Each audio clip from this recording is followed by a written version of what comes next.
Everybody, right? Speaker Gingrich, I know you have a final thought for us. Yeah, look, the number one problem in almost all these cities is George Soros elected left-wing, anti-police, pro-criminal district attorneys who refuse to keep people locked up.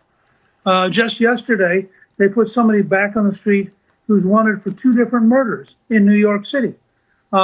You cannot solve this problem, and both Harris and Biden have talked very proudly about what they call progressive district attorneys. Progressive district attorneys are anti-police, pro-criminal, and overwhelmingly elected with George Soros's money, and they're a major cause of the violence we're seeing because they keep putting the violent criminals back on the street. I'm not sure we need to bring George Soros into this. I was going to say you'd get the last word, Speaker. He paid for it. I mean, why can't we discuss the fact that millions of dollars he spent? I agree with Melissa. George Soros doesn't need to be a part of this conversation. Okay. So it's verboten. All right. We're going to.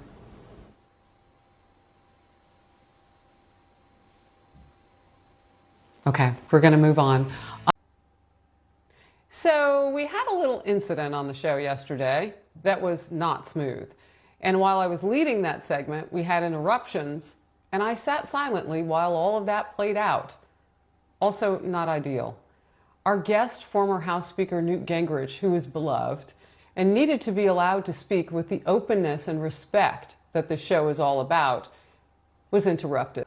We don't censor on this show, and that's why we're winning weekdays at noon.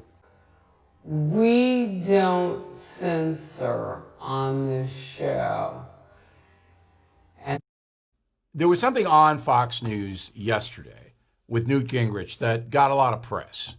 I'm not going to comment on the Fox News personnel there. I'm going to tell you the truth right now because Speaker Gingrich knows the truth. So George Soros has donated $17 million to county races to get far-left progressives into the district attorney's office. That is a fact. All right, 17 million. Now, these are county races, so that's an enormous amount of money. This is a factual story. George Soros is using his billions of dollars to undermine the justice system in the United States, in my opinion, and in Newt Gingrich's opinion. And we have our stats to back it up. And you can't discuss that? Something really, really wrong going on.